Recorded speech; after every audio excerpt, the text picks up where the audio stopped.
Today, we're diving deep into the ultimate 3D software showdown that's been raging for years: Blender versus Maya. While using both professionally for the past few years, I'm going to give you the most honest, no BS comparison you'll find anywhere. Whether you're a beginner trying to choose your first 3D software or a professional considering a switch, this video will help you make the right decision for your specific needs. Let's start with Blender, the open source powerhouse that's been absolutely crushing it lately. First things first, it's completely free, not a trial, not a student version, but fully free forever. That alone makes it incredibly attractive, especially for students, freelancers, or anyone just starting out. But here's the thing: Blender's transformation over the past few years has been nothing short of revolutionary. The 2.8 update completely overhauled the interface, making it actually usable for newcomers.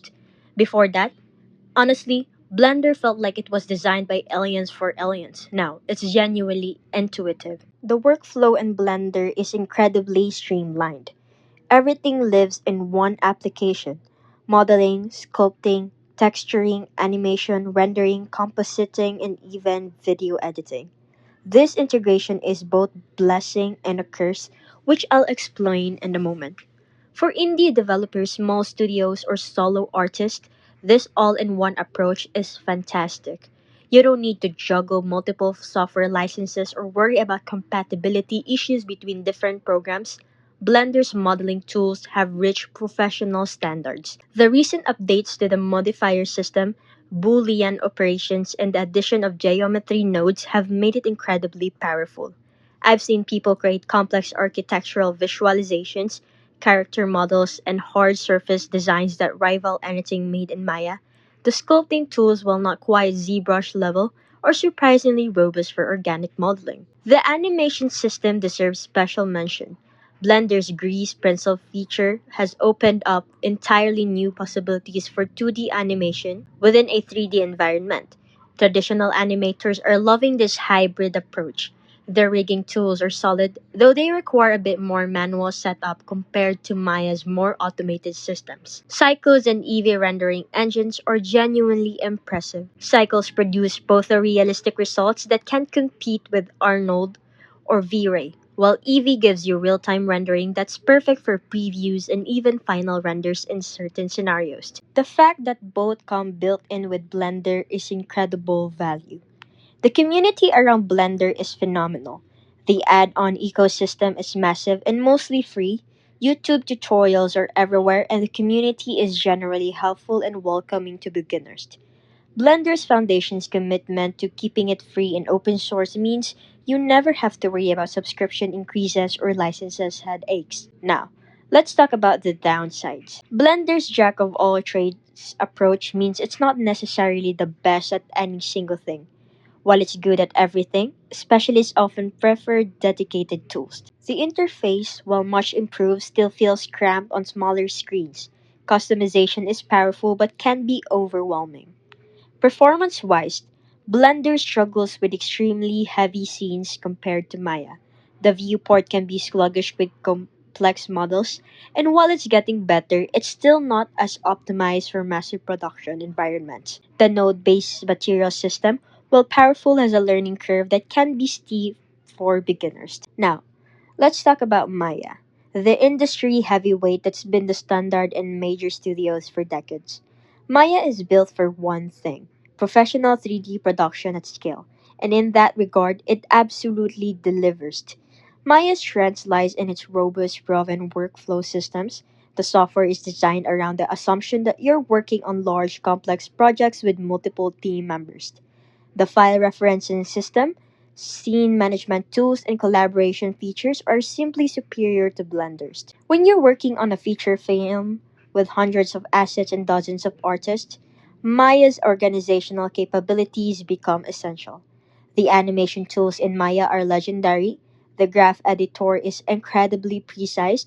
The constraint system is comprehensive. And the overall feel of character animation in Maya is something many animators swear by. The timeline scrubbing feels more responsive, and the playback performance with complex rigs is generally better than Blender. Maya's plugin ecosystem is massive and mature. From Arnold for rendering to Houdini engine integration, Maya plays nicely with virtually every major 3D tool. This interoperability is crucial in professional pipelines where different departments might use different specialized tools. The modeling tools in Maya are solid, if not spectacular. While Blender has caught up in many areas, Maya's modeling workflow feels more predictable and stable. The UV editing tools are particularly strong, and the retopology features are well developed. Maya scripting capabilities are extensive. MEL and Python integration allows for incredible customization and automation. Large studios often have entire teams dedicated to building custom Maya tools. This programmability is a huge advantage for technical artists and pipeline developers. But here's where Maya starts to show its age and limitations. The user interface feels dated compared to modern software, while functional is not particularly intuitive for newcomers. The learning curve is steep and the software can feel overwhelming for beginners. The subscription model is expensive. We're talking about $1,700 per year for a single license. For students or hobbyists, this is a significant barrier. Even for small studios, multiple Maya licenses can quickly become a major expense. Performance issues plague Maya, especially with complex scenes. The viewport can become sluggish and crashes while less common than they used to be still happen more frequently than they should in professional software.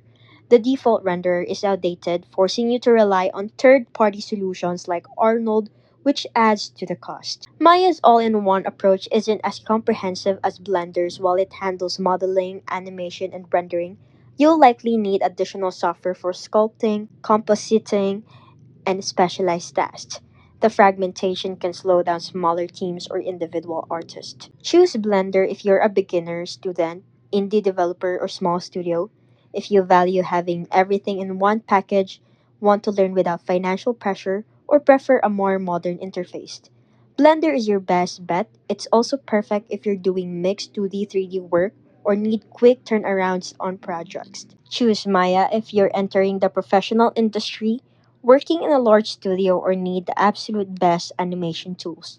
If you're collaborating with teams already using Maya, or if you need rock solid stability for long term projects, Maya remains the safer choice. If you're starting out, learn Blender first, master the fundamentals of 3D in a free environment, then consider adding Maya to your skill set later if your career path demands it. The core concepts transfer between software so you won't be starting from scratch.